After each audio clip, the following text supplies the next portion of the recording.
Are you ready to hear 3 incredible animal rescue stories that will touch your heart? We are. It's America's Best Tales, and at the end of the show, we'll reward the best tale with $1,000. But that's not all. Each of these contestants will win money toward their favorite animal rescue organization. Stick around. America's Best Tales starts now.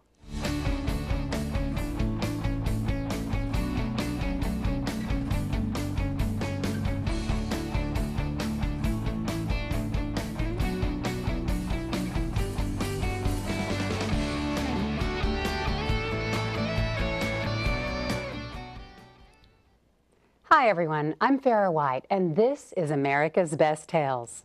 R3 Benjamin is continuing his work along with Bandit with organizations getting aid to hurricane victims on the East Coast. So I will try and hold down the fort today. But I can't wait to get started. When we start today's show, we're going to ask for your help and some prayers for another sad animal abuse story. Olivia, formerly known as Java, was found with an old rusty coffee can around its neck. The doctor who treated Olivia thinks it was around her neck for at least a month. Once they got the can off, the doctors realized that the injuries were extensive. Olivia is not out of the woods yet. She's safe but has a long road to recovery, and folks at Dallas Animal Rescue Services are looking for a permanent home for her. Investigators are treating this as an act of animal cruelty, so they're asking you for your help. If you know what might have happened to Olivia, contact Dallas Animal Services at 214-670-8312. Olivia was found in a desolate area off I-20 and St. Augustine Road in far southeast Dallas. Hopefully someone saw what happened and can help the police. And we want to remind you that you can help those animals affected by Hurricane Sandy by making a donation. Visit the Humane Society of the United States online or text your donation to the American Humane Association by typing in HUMANE, that's HUMANE, to 80888. Your $10 donation will help victims' pets in need of food or shelter. And now to our first contestant today. National Dog Mill Rescue was started back in 2007 to honor Lily, an Italian greyhound who was rescued from a dog auction. She spent her life as a puppy mill mom. Teresa Strader rescued Lily, but couldn't save her. The years of being a puppy mill mom took a toll on her, and she died at the age of 8, only 15 months after being rescued. Teresa was going to be here today to share this story with us, but had an unexpected emergency and couldn't make it. But we wanted to share her story, so she wrote us a letter.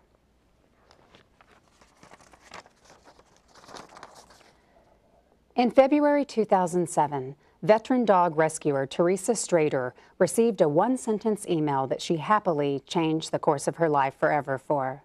The email read, 50 Italian Greyhounds in need, and along with it was a phone number. Having a lifetime affinity for the breed, Teresa called the number to inquire about the situation and how she might be able to help.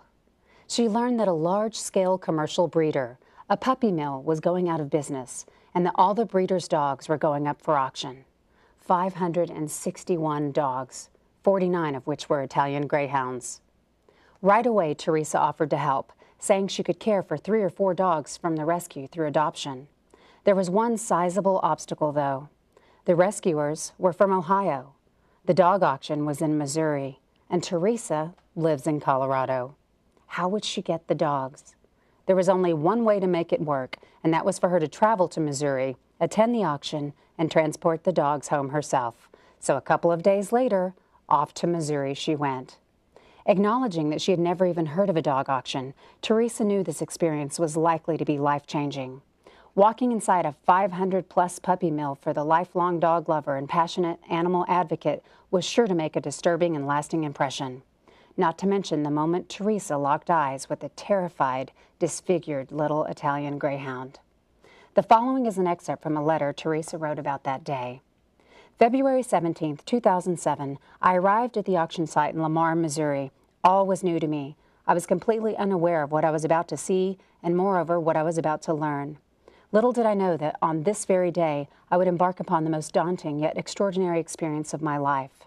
I distinctly remember every thought and feeling I had as I witnessed the cruel realities of the commercial dog breeding industry. At about noon that day, I laid my eyes on Lily for the very first time. As she cowered in the back of her cage, her jawless face staring back at me, I was overwhelmed by a torrent of emotions. I leaned close and beside her cage and I whispered to her, "I'm going to take you from this hell and love you till you die." I recall that moment as if it happened this morning. In an effort to remain inconspicuous, I had to pull myself together and find the nearest exit. After a long walk, I found myself leaning up against the backside of an old barn where I slowly sunk to the ground in tears. I called my husband. I had so much to say, yet nothing came out, nothing but tears. And at that moment, I knew I would never rest again without taking a stand against the heartless cruelty put upon the animals that I have adored since I was a small child. The animals that throughout my life have never let me down. Man's best friend.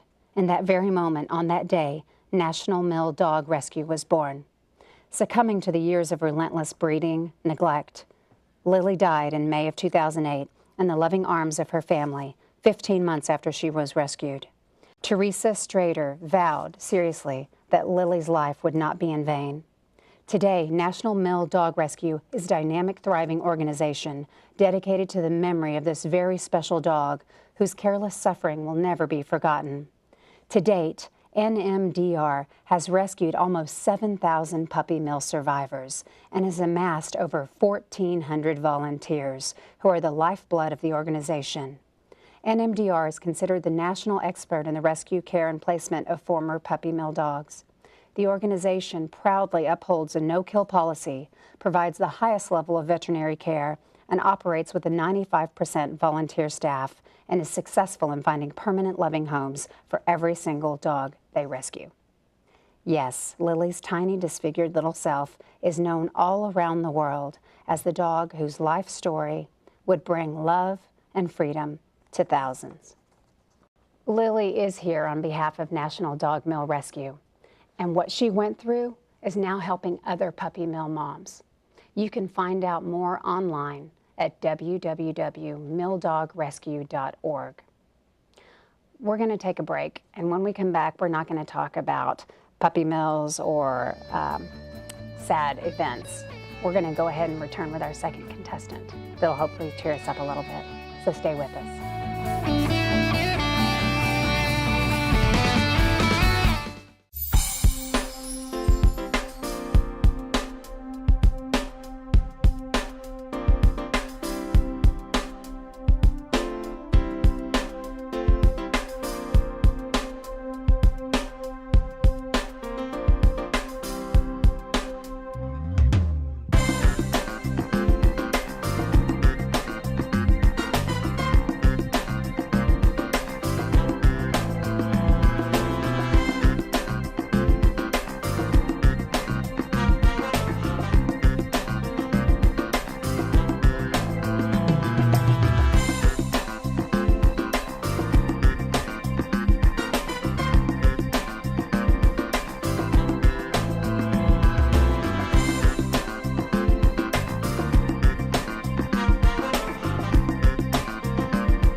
Welcome back to America's Best Tales. I'm Farrah White. Our second contestant is named Duke. Duke is a Blue Heeler Border Collie mix who helped a family get through the loss of another dog. Duke is here with us with his parents, Debbie and Hector Morales. Welcome, you guys. Thank you. Thank you so much for being here. Thanks for having us. Absolutely. We've got Duke, who's laying down, completely comfortable. He's totally comfortable. But this story is going to start with another dog. Yes. Right? The one that was before Duke. Yes. His name Our is baby Jake. Yes. Tell us about him. Oh, gosh. He was a full-blooded Blue Heeler, and he belonged to our son, Justin. And he lived in Colorado with Justin. And Justin was going on a student volunteer program. He was in college at the time to Ecuador. Oh, wow. So we got to have our baby for 5 weeks. It was really nice. So he came to stay with us. And, oh, gosh, I guess it was all the way through about a week before he came home. He got real sick, Jake did. So we took him in and found out he had cancer. So it was really hard. Luckily, Justin was going to be home very soon, so that way we had to let him know when he came home. And we decided to try the chemo and do everything that we could to try to save him. And I think we did the chemo for, what, a couple months, maybe a month or 2? months. Yeah. And yeah, it just didn't work. So unfortunately, we lost him. So it was hard. It was hard. And it took us a long time, well, about a year, to where we opened our heart to be able to have another big dog. We have 2 Yorkies and 2 cats. And we thought, we're okay. You know, we've got Justin, Hector, and I in the pups, and so we're all good. But then my niece Caitlin and my our nephew Kyle, they went to Operation Kindness, and they wanted another dog. So they, Uncle Hector, come with us. Let's go pick out a dog. I'm like, y'all go do this. I'm not doing this. And they found Caitlin and Kyle found a real cute little baby, and his brother was named Carson, and they wanted us to adopt him. So I finally went and looked. He was beautiful. He was a very, very pretty brown dog, but I don't know, it wasn't there for some reason. I don't know why. I guess, I don't know, I just was missing Jake so much. And I said, you know, weren't quite ready. Weren't quite ready. So we went ahead and went home and decided, well, let's pray about it, and we'll come back in the morning. And we came back and somebody adopted him. Oh. We were like, oh, so here I am crying, and my poor niece is like, oh, I'm so sorry, Dee Dee. And I go, well, no, y'all, this is your day. You go play with your dog, and I'll be fine. Let me just walk around. So I walked around a little bit, and I decided to go back to that same cage, and looking at me was this little guy, Duke. He was really just beautiful, and I knew that he was just ours. So I called Hector on his phone and said, get in here, I found our dog. Now, is it true that he looks like Jake and then maybe a dog before Yeah, Jake also? and we had a dog named Spike, and that's why I just knew it was him. I just knew it was our dog. So yeah, we got him and brought him home, and then we found out, they called me and said that his tags were in. And I said, his tags? They said, yeah, the lady brought him in that, you know, rescued him. And I like, you know who rescued him? So I want to meet her. So I called her up, and her name was Tawana Couch. She's wonderful. She's actually rescued over 500 dogs. Mm-hmm. She has a business called Society for Companion Animals, and she is incredible. And she told us a story about little Duke. He was actually at the Dallas Pound, and she went to go rescue some dogs one day, and she's rescued, I think, 7 that day. Yep. Yeah. And she's wonderful. And she got Duke, and she said she was just walking, and this man had a rope around this dog's neck, and he was taken to be euthanized. So if it were 2 minutes later, he would have been gone. So we're really blessed, really, really blessed. So yep, he's our baby. So he became part of our family, and my son came home from Colorado, of course, to see him. And then about a month later, he came home again. He says, oh, he's not acting right, Mom. So what do you mean? He goes, I don't know, he's just not acting right. He said he didn't want to climb the stairs. He's not jumping, like his back was hurting. So we took him in, and I thought, oh, Lord, please don't be cancer again. We just can't do this. Sure. And took him in and found out that he had a disease called canine brucellosis, which is a disease that's normally, when they're bred, you know, it's just passed down from the mom. And it had set in his spine. So he was in a lot of pain. So we had to do some pretty strong antibiotics, very expensive. And they asked us, they said, well, you've got a decision to make. And well, I don't think there's a decision. We're going to do whatever we need to do. That's like we did before. We always fight as a family. And so we did it, and he has been wonderful. We had him tested like every 3 months, and then went to once a year now, and he's doing very, very well. He'll always have it. It's very, very slight. So he's doing good. Okay, so yeah, you were thinking this can't happen twice. Oh, yeah, I'm going, there's no way. So he's had 2 chances. He's doing really good, aren't you, buddy? So what type of things do you like to do with Duke? Well, we go visit my son in Denver, and we take him hiking a lot. So he actually goes hiking with you? Oh, yes. We take him up in the mountains, and he has a lot of fun. He just lot gets of out there fun. and runs and runs. He has you wouldn't know it. He's just all sleepy right now. But normally he's up going. Now, how does he get along with your other pets? Oh, real well. Real well. Yeah, the Yorkies he loves, even the cats. And he loves, don't you? Where's all your dogs at? He loves, matter of fact, our house is like the dog house. All the neighbors come over, and they always bring the dogs. There you go. And yeah, we have a lot of fun. We have a lot of fun with all the animals at the house. It's I don't know, just part of the family now. He loves his so belly great. pet. That's why he wrote it. He wants a belly rub. His belly pet. Bless you. And how long have you guys had him? Duke will actually be 4 in December, and we had him since he's been 8 months old. Yep, and we, like I said, he's just really a part of the family, and it just makes it complete. We just have a lot of fun with him. We take him everywhere we go, and take him to the dog park, and my son comes home, and we don't get him. As soon as Justin comes home, he goes upstairs with Justin and sleeps with him, and all that kind of stuff. Justin really wanted us to get another dog right away, but just wasn't ready. Yeah. But now, you know, we found the right one. We waited, and You know, it was just meant to be for us. And it wasn't the one that and you for him. thought initially, which is maybe why your instinct Exactly. didn't let you open up to Right. that. Was Exactly. The reason, so. Exactly. So yeah, he's our little pride and joy, and we really enjoy him. And like I said, we take him to Colorado, and we take him everywhere with us. We really do. Well, He's that's just a lot of awesome. fun, and the Yorkies go with us too. That's a great story, and I love that Tawana was the reason that he was brought in. She's amazing. Oh, She has an she's arsenal of dog rescue Totally. things in her Matter vehicle. of fact, yeah, she actually wrote a book. Oh, yeah. On the dog she had rescued, and Duke is actually in the book. You know what? I've heard that, and Yep. I think you guys even printed it, right? Yeah, we printed. Yeah, we have a print shop, Spinner Printing, and Duke is he's here on there. behalf of the Society for Companion Animals, so you can learn more about this amazing organization by logging on to societyforcompanionanimals.org. Stay with us.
Welcome back. In previous shows, we've told you about eQuest's therapeutic horsemanship and its hippotherapy program. It's used as physical therapy for children and adults for many years. So our third contestant is eQuest and the incredible things it's done for Samantha, a young girl who started using hippotherapy at the age of 2. Samantha, her mom, Brenda Rozonsky, and Cindy Thomas are here to tell us how eQuest has made a difference in their lives. Welcome, you ladies. Glad to have you all on the show. So Brenda, tell us how you first started with eQuest. Well, 11 years ago when Samantha was born, we were blessed with Samantha, but we didn't know a lot about Down syndrome. So we had a chance to really jump in and try to learn as much as we could in a very quick amount of time because she needed some initial therapies to help her with swallowing and muscle tone just to help her thrive. But as we started realizing how much muscle tone affects what children with Down syndrome can do and some of the delayed milestones that they can achieve. So we wanted to get her in early to a therapy program. And we heard early on, about 2 weeks old, we heard about eQuest. And we had to wait till she was 2 years old until we could get her out there to start riding. And at that time, she was not yet walking. So we had a child that wasn't talking a whole lot. She had had major milestone delays, and walking was one of them. So we knew that one of our first goals was to get her out there and get her on a horse and start to improve that muscle tone. We'd heard so much about eQuest over the years, and so this was the place we knew that was the place that Samantha was going to grow and develop. So they literally had you on a horse walking around before you were even walking. Yeah, that's She was kind of actually, cool. at the time, I think she was 28 pounds. Aw. And the first horse that they put her on was a very large horse with a very broad back and about 1,200-pound horse. Oh, and wow. so as a mom, to see your child up on that horse, but it was within just a few sessions, a few weeks of the therapy, and we started seeing improvement. And one of our first therapists that we had was Cindy Thomas, and we've grown up with Cindy out at eQuest, and she's seen Samantha develop so much over the years. Nice. So what did you think that having Samantha on top of that horse that young would do? What was Well, we use the horse to help develop core trunk control. Being on top of a horse is very similar to walking because the movement of the horse's pelvis imitates the person's pelvis. And Samantha on top of the horse was able to develop core trunk control. And core trunk control is what your head and your arms and your legs work off of. Your trunk. And many of you have been in a therapy gym on a stability ball to work on your abdominal muscles. Well, the horse is a giant stability ball, and their movement is automatic, so whatever the horse does, the client is able to get more trunk control. No, that makes a lot of sense. And because you're feeling every movement, and you do have to kind of tighten your core to hold on and go along with that. Now, do you remember, when do you remember first starting to ride horses? I can make his trot. I can make a, You can remember trotting? Yes, you can make them try. What else? I can make a jumping. Really? Beginning to work on going Wow. over jumps, That but counts. not That actually counts, off the Brenda. ground. That And right counts. here, Oh, Oops. right here, Yeah. he having me. Her name is Maggie, Aw, hold it look this at way so that. they can see. Yeah, let's hold it so the Maya? camera can see. and then he's my horse named Cody. He put the head like that. He's me. I was being a horse. You were actually having a leading. great day. Look at that Yeah. big smile. And that's Cody, which is your horse for 2 years now, right? Yes. That looks like so much fun. Now, had you had a horse before Cody? Yes. What was the horse's name? Her name is Cody. Well, Cody is now, over the course of the 9 years, she's had 9 different horses. Oh, wow. Cody she's had for 2 years, and Cody she's developed probably the strongest bond with recently because she's actually getting to do more hands-on with Cody, and she's starting to lead Cody and do some, you know, in the stall work, pre-work before she gets on the horse, and afterwards she'll brush Cody down, take her tack off of the horse and put it away. So she's really starting to interact more at the horse level. So Cody's really developed a special bond with her. But over the 9 years, she's had many different horses, and early on it was hippotherapy horses, which are designed, again, for more of a physical therapy on the horse to where, hold on. So what you're seeing is maybe a broader back. Samantha would be put in different positions in the hippotherapy session, and at the end she was actually standing On the horse. Oh, So the wow. movement of the horse went right up through her feet all the way up to the top of her head, and she could really get the feeling of movement. But Samantha's been on the horse kneeling, she's been on the horse on her hands and knees. That's incredible. She's been on the horse, over the horse's rump. She's done many things on the horse to help with strength, mobility, and range of motion. That is just incredible. Now, people say that horses also provide unconditional love a lot like dogs do. Have you had that experience? What we've noticed over the years with the different horses, they're assigned to Samantha based on her need at the time. And right now, like we say, we've got this incredible bond with Cody. Cody and Samantha have went to many horse shows together. She's kind of graduated from the hippotherapy program, and she's doing more sports riding.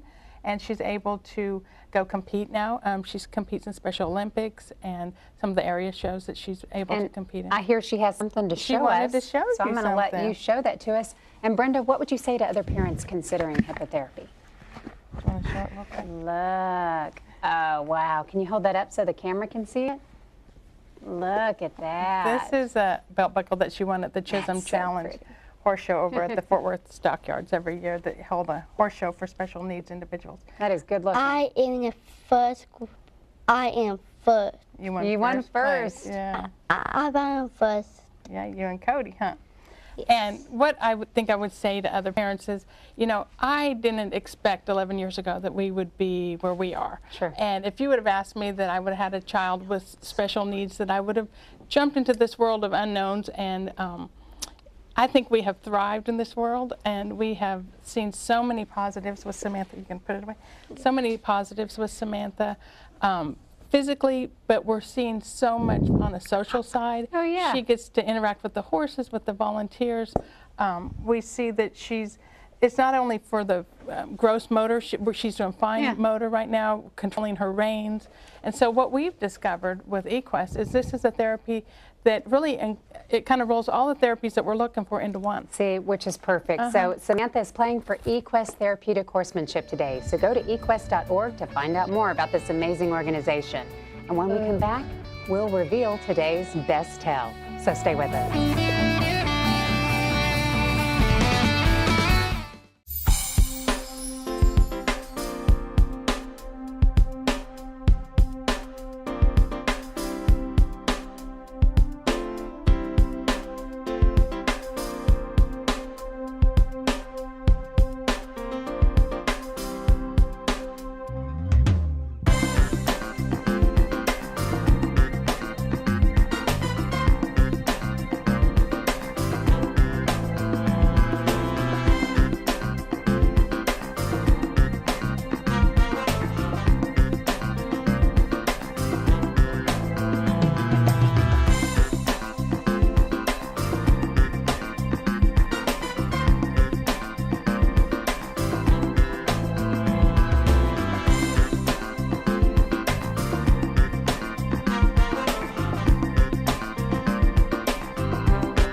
Okay, before we reveal the story that touched us the most today, we want to review all of our contestants. One is Lily, the puppy mill mom who inspired the creation of National Mill Dog Rescue. 2 is Duke, the Blue Heeler Border Collie mix that inspired a family after a dog's death. And 3 is Samantha from eQuest, who's changed her life because of hippotherapy. Let's reveal our winners. Starting with 3rd place and a check for $250 is going to go to Lily, who unfortunately couldn't make it from Colorado, but she still gets that $250 check to her organization. Congratulations, Lily. Our 2nd place winner, who gets a check for $500 and a good boy bone, is Duke. Look, you finally get it. Yay! I'll set it down there anyway. Oops, and I'll give you your 2nd place. Oh, thank you. Absolutely. Thank you. And I had to give another 1st place because she already had the one 1st place belt buckle. Had to give 1st place to Samantha Congratulations, for her organization, Samantha. eQuest, Thank you. and all that it's done. So that means our time is up. Thanks to all of our contestants for being on the show. And we will see you next week with 3 new animal rescue stories. Find out more about America's Best Tales and For the Love of Dogs at AmericanDogRescue.org. And as always, be sure to follow us on Facebook, Twitter, and YouTube. For R3 Benjamin, I'm Farrah White. See you next week.